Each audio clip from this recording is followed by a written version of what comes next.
glowing niya, diba?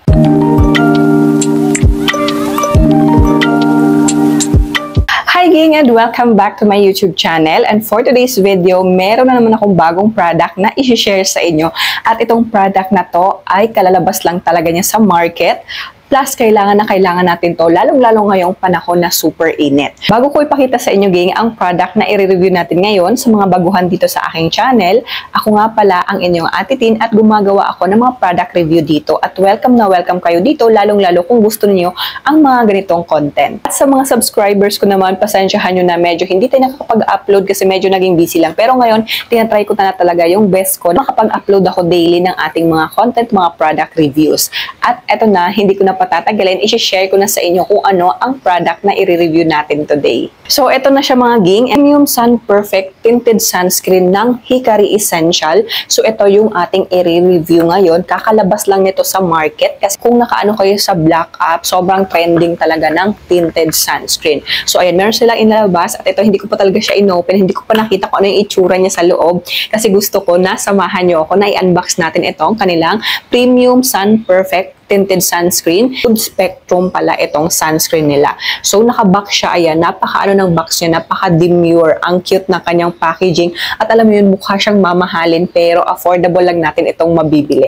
So, kaya ko din pala ito binili mga ging kasi nga gusto ko siyang matry dahil yung isang sunscreen nila is na-try ko na at yun din talaga yung ginagamit ko, yung kanilang ultra white sunscreen. So, yun yung ginagamit ko sa pang-araw-araw. Kaya sabi ko, why not na i-try natin itong kanilang bagong labas, itong kanilang Premium Sun Perfect Tinted Sunscreen. Kasi maganda na nga yung una, so baka mas maganda din itong kanilang bagong labas ngayon. So, ganyan lang yung packaging niya, diba? So, hindi natin babasahin kasi baka anong pecha na tayo matapos dito. Then, itong product na to ha, meron kang 50 ml ng product. Yung ganito kalaki niya na packaging. So, i-open muna natin siya. Pakita ko sa inyo mamaya. Mapakita ko sa inyo kung gaano kalaki itong 50 ml na sunscreen. So, yan, ganyan siya kalaki.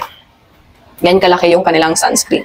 So, open lang natin to. Napaka-cute lang. Then, maganda siya ha. Kasi yung kanilang yung packaging nila, travel-friendly siya. At alam yun, iwas leak talaga pag ganito mga packaging. Din napaka-cute lang. Kung maliit yung bag natin, pwede lang natin siya ilagay doon sa ating bag. So, carry-carry na kaagad. Ayan. Hindi siya nagli-leak. So, lalagay ko lang muna siya dito sa aking kamay. So, ayan siya. Ayan. I-blend lang natin kung nag-blend ba siya. Ayan. Ay, ang ganda. Tingnan nyo. Ang ganda. Blendable siya. Ayan, napakaganda ng sunscreen. Then, meron siyang glowing effect. O, diba? Ang ganda pala niya. Ayan, maganda siya. Wait lang natin, nagustuhan ko na siya. Pero, syempre, ilalagay mo natin siya sa ating face. At meron pa akong test na gagawin sa kanya mamaya.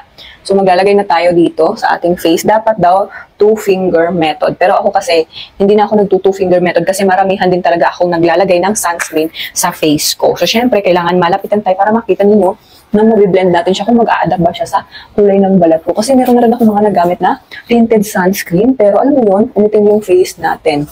Pero so far, tingnan mo siya, ang glowing, diba? Ito yung kabila kong na hindi pa nalagyan, diba? Tingnan yung kulay. Parang may reddish-reddish yung mukha ko. Then dito, ayan, tingnan yung nagpantay na siya. Ang ganda niya. Ang bilis. Tapos wala siyang wala siyang lagkit. Para ka lang walang nilagay sa face mo. So, i-blend pa natin yung isa. Para magpantay sila. Ang dali lang niyang i-blend. Ayan. Meron na tayong glowing effect kaagad. Napakaganda. Siyempre, i-blend ko muna yung nasa noo ko para magpantay talaga yung ating pagtalagay ng sunscreen. Then mamaya, meron tayong test na gagawin. Titingnan natin kung papasa itong tinted sunscreen ng Hikari. Ang taas ng pangalan nila nakakalimutan ko. And matanda na tayo nakakalimutin. So, ayan siya. Ayan, na-blend din natin. O, diba, parang alam mo yung ang glowing na ng face ko ngayon compare sa kanina na wala pa tayong nilagay na sunscreen. So, ang ganda. Adapt din siya sa kulay ko. Wala siyang lagkit, fragrance-free nilang sunscreen. So, perfect talaga siya sa mga sensitive skin, ng mga tao na ayaw nila na merong amoy, bango ng mga sunscreen, and perfect itong tinted sunscreen. Pero ngayon, ilalapit ko yung camera, titingnan natin kung hindi ba siya magbuo-buo or maglilibag itong tinted sunscreen ng Hikari. So, ayan yung finish ng mga ging. O, diba, napaka-glowing ng ating balat. Inalapit ko talaga siya para makita ninyo yung finish niya compare sa malayuan. Syempre, kukudkurin ko yan kasi ganun talaga yung ginagawa ko dito. Pag gumagamit ako ng sunscreen, kinukudkud ko kasi minsan, meron akong mga nagamit na sunscreen na pag kinukudkud ko is naglilibag siya. Ayan. Kinukudkud ko na siya pero wala siyang paglilibag. Ayan, wala siya. Ayan. Diba ang ganda? Wala siyang paglilibag. Ang ganda naman ito. Buti na lang talaga bumili ako. Wala talaga siyang paglilibag. Ayan, okay talaga siya, pero syempre, hindi pa tayo natatapos doon. Kasi ang gagawin ko pa is mag-a-add pa tayo ng isa pang layer ng sunscreen. Tingnan natin kung mabiblend pa rin siya. Na alam yun, hindi ikiki ba tawag doon? Hindi kasi ako familiar kasi hindi ako marunong mag-makeup. Wala akong kalam-alam sa term sa makeup kasi ang ginagawa ko lang talaga is nagsa-sunscreen lang talaga. Ayan, dadagdag tayo. Tingnan natin kung mabiblend pa rin natin siya kahit marami na tayong nilagay. Kasi kanina di ba nakita niyo ang dami-dami ko nang nilagay. Pero so far, tingnan nyo, nabiblend pa rin siya. Grabe, pumasa talaga itong sunscreen na ito sa standard na gusto ko na sunscreen. Kasi ako mga ging, di bali na nawala akong ibang skincare, basta yung sunscreen talaga, hindi po pwede na mawalan ako ng sunscreen. Pwede na nga lang sa akin mawala ng toner, ganyan, ng mga cream na yan, pero itong sunscreen, di po pwede na wala akong sunscreen. At ayan, ang ganda pa rin niya kahit nakadalawang patong na tayo. Pakitang gilas na talaga kaagad itong tinted sunscreen ng Hikari, pero syempre, meron pa talaga akong gagawin dito. Titingnan natin kung hindi pa rin siya naglilibag. Kasi meron ako mga ginagawa. Pag meron akong nire-review na sunscreen, ginagawa ko rin is naglalagay ako ng serum. Pagkatapos kong maglagay ng serum is maglalagay ako kaagad nito. Titingnan ko siya kung hindi talaga siya naglilibag. So ayun, tatanggalin ko muna yung nilagay natin ng sunscreen. Kukuha muna tayo ng pang toner para malinis natin to. Siya glowing ng skin ko, gang, pero tatanggalin muna natin siya. Ayan, meron ako ditong bulak na merong toner. So ayan, tingnan nyo. Ayan, natanggal na siya, 'di ba? Tatanggalin muna natin kasi maglalagay muna ako ng serum. Titingnan natin na kahit meron tayong serum na hindi ka pareho ng brand niya, is hindi pa rin maglilibag. Kasi pag iba yung ginagamit ko na sunscreen, tapos iba din yung serum ko, is hindi na siya parang hindi siya compatible. Nagbabakbak, naglilibag-libag siya. Kaya ito, tatanggalin ko muna yung nilagay natin na sunscreen para maglalagay tayo kaagad nung serum. Ayan, ang dami ko nang sinasabi. So, ayan, tingnan nyo, ang dami kong nakuha. Hindi ko lang sure kung kasi sobrang liwanag. Ayan siya. Then, maglalagay tayo ngayon ng serum. Then, patutuyod ko lang siya sa mukha. So, ito yung ginagamit ko na serum. Itong ginseng na serum. So, naglalagay talaga ako nito bago ako mag-sunscreen. Yun talaga yung parang skincare routine. Ito muna ilalagay ko. Pag natuyo na siya, is nagsa-sunscreen. Kaya maglalagay muna tayo, then patutuyuin ko muna yung ating serum. Pero syempre, hindi ko na i-video kung paano natin siya patutuyuin kasi baka anong petsa na tayo matapos dito, ang haba-haba na ng ating video. Babalikan ko na lang kay patutuyuin ko muna itong aking face. So, ayan na siya mga ging, napatuyo ko na yung aking face na nilagyan natin ng serum, then maglalagay ulit tayo nitong tinted sunscreen ng Hikari. Lalagay ulit tayo ngayon. Titingnan natin kung hindi ba siya mag-buo-buo or maglilibag. Kasi sa ibang sunscreen kasi ganun yung nanonotice ko na pag maglalagay ka ng na ibang product, example, maglalagay ka ng serum, parang igagawin mo siyang sandwich method, parang ganun, siya, naglilibag. Kaya ito, tatry natin. Sana pumasa siya para ito na lang yung ating gagamitin ng sunscreen. Para meron akong salitan. Pag gusto ko itong tinted, syempre magti-tinted sunscreen tayo ng Hikari. So, ayan siya. Nagbi-blend pa rin naman siya. Hindi naman siya nagbuo-buo-buo. Ayan. Ang ganda. Ang glowing talaga niya sa balat. Yan. Kabilang side din. Atin din siyang i-blend. Yan. Blend na. Para. Perfect. Bisa lang natin. Kasi baka nung pwede na tayo matapos dito sa ating video. Pero mamaya, ipaano ko na lang po. I-fast forward para hindi kayo mag-word. Tapos na tayo sa ating pag-blend.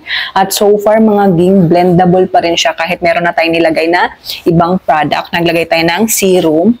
So, ayan siya. Ilapit ko na lang yung face ko. Ayan, napaka-glowing niya, diba? Ayan. Wala siyang paglilibag. Wala rin siyang yung sinasabi na white cast. Ayan, wala. Sa kabilang side. So, ayan siya mga ging. Ang ganda ng sunscreen na to. Siyempre, mag-share din ako sa inyo mamaya ng ating final verdict about dito sa tinted sunscreen ng Hikari. Ngayon mga ging, i-share ko na sa inyo kung anong nagustuhan ko dito sa Premium Sun Perfect Tinted Sunscreen ng Hikari. Unang-una, kahit anong shade mo is kaya niya mag-adapt sa balat mo. At ang pangalawa, blendable siya, lightweight din siya sa ating balat para kalong walang nilagay sa face mo pag ito yung sunscreen na gamit mo. At maganda rin siya kasi fragrance-free din ito, lalong-lalo sa mga sensitive skin. Perfect talaga itong sunscreen na to kasi meron talagang mga tao na sensitive yung skin nila. Then ayaw din nila ng may amoy, may may scent na mga product. Ayan, perfect na perfect talaga itong sunscreen ng Hikari, itong kanilang tinted sunscreen. At isa din sa nagustuhan ko dito mga ging ay non-comedogenic na siya. Ibig sabihin nun, kung acne prone skin ka, perfect na perfect ito sa'yo, itong sunscreen na to.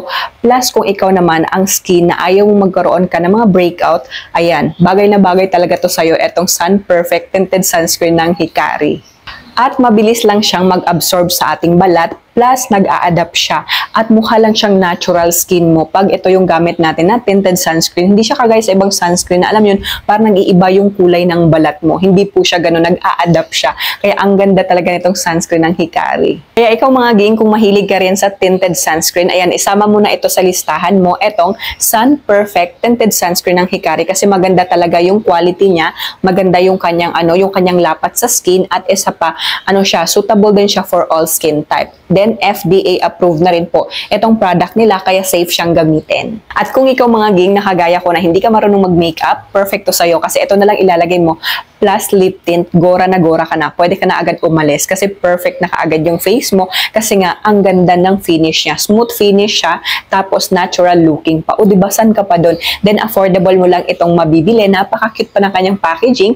Travel friendly din siya kasi napaka-handy lang niya. Leak proof din kasi ang ganda ng kanyang pagka-packaging. Ayan, iikot mo lang siya pag na ganun na, hindi na siya mau-open.